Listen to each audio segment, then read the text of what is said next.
ए पैदा करने वाले, क्या यही वो पाकिस्तान है जो तेरे नाम पर वजूद में आया? यहाँ देने वाले कम और लेने वाले हाथ क्यों ज्यादा होते चले गए? गालिबन यूक्रेन से लिया गया है और यूक्रेन ये आटा खाने के काबिल न होने की वजह से जाया कर रहा था या उसने फेंकना था। शब्बर जदी साहब, वो कहते हैं ना कि जो नन्हे ताबूत होते हैं उठाने में सबसे ज्यादा भारी होते हैं। न जाने कितने साथ जान से चले गए हैं, लेकिन हम कोई सिस्टम नहीं बना सके यूटिलिटी स्टोर्स के जरिए किसी भी तरीके से लोगों को बाइज्जत तौर पर आटा, चीनी, घी नहीं दे सके। एहसास नहीं है कि पाकिस्तान में क्या गुर्बत है। अगर ये इस तरह चलता रहा तो मैं समझता हूँ कि पाकिस्तान हम एक लूट मार की तरफ चले जाएंगे और कल को ये नहीं हो कि गरीब आकर अमीरों के घरों को लूट लें। इतने बेबस लोग हैं शब्बर जदी साहब जो वहां पे ये आटा लेने जाते हैं, कितारों में लगते हैं, जिलो खवार होके जाते हैं। उनमें से बहुत से लोग जिंदा नहीं लौटते हैं। आटा लेने जाते हैं, जिंदा नहीं लौटते हैं, लाशें बन के लौटते हैं। कभी कभी इस बात को सोचता हूँ, पाकिस्तान में समस्याएं क्या वाकई में इतनी ज्यादा हैं कि हर दूसरे दिन पब्लिक आपको सड़क पे उतर के धरना प्रदर्शन करते हुए, टायर जलाते हुए, सड़क जाम करते हुए, तोड़ फोड़ तक भी उतर जाती कभी कदार पब्लिक, ये करती नजर आती। क्या समस्याएं इतनी ज्यादा है या ये मौका ढूंढती है पब्लिक? क्योंकि इतना ज्यादा रेडिकल पब्लिक है, इतनी ज्यादा मतलब इनको हमेशा से जंगजू किस्म की कौम है, हमेशा से इनको घेर दो, उसको मार दो, उसका घर हड़प लो, उसको ये कर दो, इसको हिंदू भगा दो, इसको कर दो, वो कर दो। तो इतना ज्यादा हो गया कि उसकी वजह से ही, क्योंकि सरकार के कान पे तो जू भी नहीं रेंगती। ये लोग चाहे सड़क पे बैठे, ये चाहे टायर जलाएं, ये चाहे सड़क जाम कर दें, ये चाहे अपना सड़क पे ही लेट जाए, अपने ऊपर गाड़ी चढ़वा लें, सरकार को कोई फर्क नहीं पड़ता। सरकार में लोग आते ही अपनी जेब भरने के लिए। तो यही है वो पाकिस्तान जिसके लिए 47 बल्कि पूरे 40 के दशक में इतना ज्यादा झगड़ा किया गया था, इतना ज्यादा कौम पागल हो गई थी और करके बनाया भी तो ये बनाया। नन्ना सा साद अब अपने बाबा से खाना तो क्या, कोई भी जिद नहीं करेगा। 7 साल की उम्र ही क्या होती है, लेकिन साद अपने नन्हे मुन्ने हाथों में कुछ रकम और आटा लेने हुजूम में खड़ा हो गया। उसके आसपास बच्चे, बूढ़े, खवातीन इस उम्मीद से आए थे कि चंद रोज ही सही पेट का दोजक बुझाने का कुछ तो सामान होगा। सर पर आग बरसाता सूरज और टूटी चप्पलों तले तपती जमीन। लोग ज्यादा थे, जगह बहुत कम थी। वो खुदाए बुजुर्गो बरतर की अदालत में फरियाद करेंगे कि ए रोजे जजा के मालिक, तूने हमें किन के हवाले कर दिया?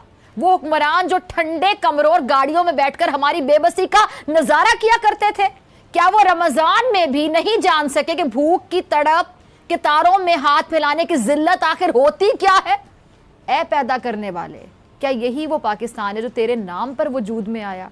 यहाँ देने वाले कम और लेने वाले हाथ क्यों ज्यादा होते चले गए?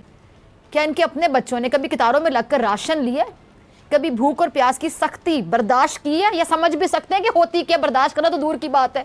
हाकिमे वक्त बताएं कि आज क्यों खैरात देने वाले आधे और लेने वाले पिछले साल से भी दुगने हो गए हैं।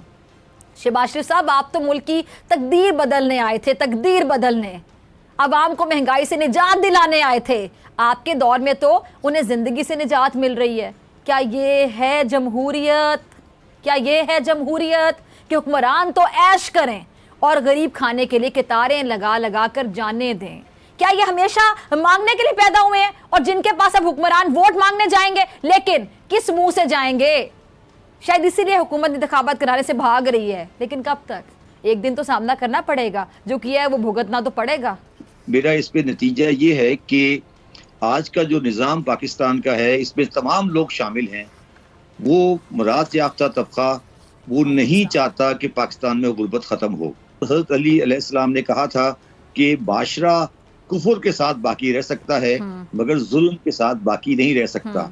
तो अब ये माशरा भी तबाह होगा और ये माशरा और ये मुल्क भी तबाह होगा, क्योंकि इस माशरे में कुफ्र जुल्म आ गया है। और इंसान जब जुल्म आता है तो वो फिर उसको अल्लाह ताला अजाब डाल देता है, और आज हम उस अजाब से गुजर रहे हैं और इसका कोई रास्ता नहीं है। जो बुनियादी मसला ये है कि पाकिस्तान में आम आदमी को, जो आप बात कर रही है, इस बात का एहसास नहीं है।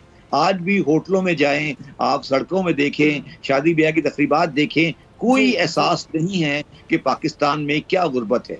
अगर ये इस तरह चलता रहा तो मैं समझता हूँ कि पाकिस्तान हम एक लूट मार की तरफ चले जाएंगे और कल को ये नहीं हो कि गरीब आकर अमीरों के घरों को लूट लें, जो कि मुझे होता हुआ नजर आ रहा है अगर हमने आज भी आंखें नहीं खोली, और वो फिर बहुत सख्त होगा। कोई है जो जो इतने ब्रांडेड कपड़े खरीदते हैं महाना देखिए, मैं आपको बुनियादों बताता पर, हूं, मैं महंगी आपको एक महंगी बात गाड़ियों में फिरते हैं, महंगे महंगे रेस्टोरेंट में जाते हैं, और मतलब बहुत से लोग ऐसे जो आपको वीकली समझाता बेसिस पे जाते हैं, बहुत से लोग हर 2 या 3 दिन बाद महंगे महंगे रेस्टोरेंट्स में जाते हैं। अगर तमाम लोग किसी ना किसी घराने की जिम्मेदारी ले लें। जी जी जैदी साहब, मैं आपको समझाता हूँ, पाकिस्तान से 6 फ्लाइटें जाती है एमिरेट्स की दुबई में, और उसमें जो बिजनेस क्लास का टिकट जी है वो तकरीबन 5 लाख से ऊपर है। आप जाके देखें, एक भी सीट खाली नहीं मिलती आपको वहां। इस पर IMF ने भी तशवीश जाहिर की है। यहाँ बाटे के देखिए लाले पड़े हुए हैं, इन्हें सस्ता पेट्रोल देने की सूझ रही है। देखिए, बात ये नहीं है, बात ये है गवर्नमेंट के पास पॉलिसी क्या है। मैंने कहा ना, आप मुझे ये बताएं कि अब मुझे ये जो आटे के थैले तकसीम हो रहे हैं, आपको क्या पता किस जगह तकसीम हो रहे हैं, कहाँ होने चाहिए थे, कहाँ नहीं होने। इतने बेबस लोग हैं शब्बर जैदी साहब, जो वहां पे ये आटा लेने जाते हैं, कितारों में लगते हैं, जिलो खवार होके जाते हैं, उनमें से बहुत से लोग जिंदा नहीं लौटते हैं। आटा लेने जाते हैं, जिंदा नहीं लौटते हैं, लाशें बन के लौटते हैं। और जो जिंदा लौट भी आते हैं, ये आटा जरा पूछ लें लोगों से जिनके घरों में जा रहे हैं, ये आटा क्या खाने के काबिल है? निजाम, अदालती निजाम, आपका एस्टेब्लिश का निजाम और आपका जो फाशी निजाम है, वो ये चाह रहा है कि पाकिस्तान में क्यों रहे, और उनकी ये बदमाशी और उनका ये तरीका वारदात शामिल रहे, और ये गरीब इसी तरह गरीब रहे और अमीर इस तरह अमीर रहे, और हम उनको थैले बांटते रहे। मगर मैं आपको ये यकीन दिलाता हूँ कि ये अब ऐसा नहीं रहेगा। 1970 से लेके आज दिन तक मार्च के महीने में सबसे ज्यादा महंगाई ये इस साल में हुई है। इससे पहले कभी भी ऐसी महंगाई नहीं देखी गई। दूसरी तरफ आप देखिए कि लोगों की आमदन पहले की निस्बत कम हुई। तनख्वाहदार तो वही तनख्वाह दे रहे हैं, लेकिन बाकी अगर आप कारोबार देखें तो वो तो बर्बाद हो चुका है। हुकूमत ने एक सस्ता या मुफ्त आटा की एक स्कीम इंट्रोड्यूस की, जो इंसानियत के साथ एक कितना भौंडा मजाक है कि बर्बादी लोगों की फिर गई। बेचारे भूख के मारे लोग लाइनों में लगे, मीलों लाइनें, एक ट्रक में आटा, और जब वो खत्म हो जाता है तो लाइन तो बमुश्किल सरकी होती है, लोग बेचारे सारा सारा दिन खड़े होके खाली हाथ वापस चले जाते हैं। आटा क्या है? चोकर, जानवरों को खिलाने वाला। और फैसल आबदी वो ये कोट कर रहे थे कि ये गालिबन यूक्रेन से लिया गया है, और यूक्रेन ये आटा खाने के काबिल ना होने की वजह से जाया कर रहा था या उसने फेंकना था। की होगी कि इंडिया हमारा दुश्मन है। सही है, बस वो ये जो लड़ाई करते हैं ये छोड़ दे करें, ये सही नहीं होती है। मैं आप सबको ये मैसेज देना चाह रहा हूँ कि इंडिया बुरा नहीं है, हम लोगों को बताया गया कि वो बुरा है। बहुत ज्यादा रहते हैं, ये इनको रहने नहीं देना चाहिए। जब तक मुसलमान नहीं बनेगा तब तक इधर न रहने दें। पाकिस्तान में और बल्कि विश्व भर में इस समय रमजान का महीना चल रहा है।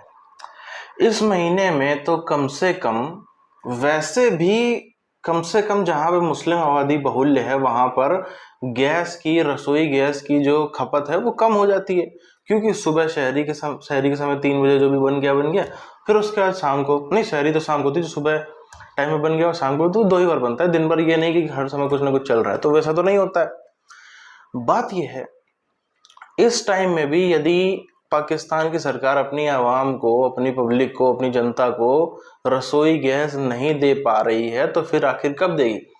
गैस सिलेंडर पाकिस्तान में इतना महंगा है, जो हम लोग सिलेंडर यहाँ पे देखते हैं, मीडियम बड़ा वाला सिलेंडर की बात नहीं, जो मीडियम साइज का छोटा सिलेंडर होता है, उसकी अगर आप दाम देखो, पाकिस्तान में कराची, लाहौर में अगर हम बात करें तो 5,000 से 6,000 के बीच में वो सिलेंडर मिल रहा है वहां पे। जो पाइपलाइन वाली गैस है वो सस्ती होती है और वही पाकिस्तानी ज्यादातर यूज करते हैं। पाकिस्तान में जितना ज्यादा चलन है, मैं बल्कि कहूंगा कि भारत के शहरों में भी उतना ज्यादा पाइपलाइन वाली गैस का चलन नहीं है। हालांकि महंगी होगी, उसमें गैस आएगी नहीं तो आदमी नए मौके से तलाशेगा, आदमी फिर सिलेंडर भी लेगा, फिर आदमी भट्टी फूकेगा, फिर आदमी कोयला जलाएगा, लकड़ी जलाएगा, सब अलग अलग तरीके के प्रबंध कर रहे हैं। वो पहले 24 घंटे आती थी, धीरे से फिर ये हुआ 12 घंटे से हुआ कि भाई सुबह दोपहर शाम जो है सरकार अपनी जनता को गैस वो दे पाएगी। फिर उससे 2 टाइम पे आया, 3 टाइम से अब 1 टाइम पे आया, अब 1 टाइम पे भी नहीं आती है। इतनी ज्यादा तक दिक्कतें हैं। मतलब पाकिस्तान के पास में पहले बलूचिस्तान से गैस निकलती थी, इन्होंने सब फूंक डाली, सब ये पंजाबियों ने और कराची वालों ने सबने फूंक डाली, अब वो बची नहीं है ना। तो ईरान ने, बल्कि आपको बताऊं, ईरान ने गैस पाइपलाइन बिछाई। आसिफ अली जरदारी जब प्रधानमंत्री थे उस समय से तकरीबन आज के हिसाब से देखें तो 13-14 साल होने वाले हैं इस बात को, तब एक डील साइन हुई थी। दोनों देश जो हैं वो सीधे ईरान से पाइपलाइन आएगी और पाकिस्तान यूज करेगा। ईरान ने अपना पैसा लगा करके पूरे पाकिस्तान बॉर्डर तक जो है पाइप बिछा दिए। ईरान ने कहा कि आपका पाइप है, इन्होंने कहा जी हम कहां से हैं, हमारे पास तो पैसा ही नहीं है, आप हमको पैसा दे दो तो हम यहाँ पे और आगे अपना कराची, लाहौर, इस्लामाबाद तक जो है पाइपलाइन बिछा दे, लेकिन आपको पैसा देना पड़ेगा।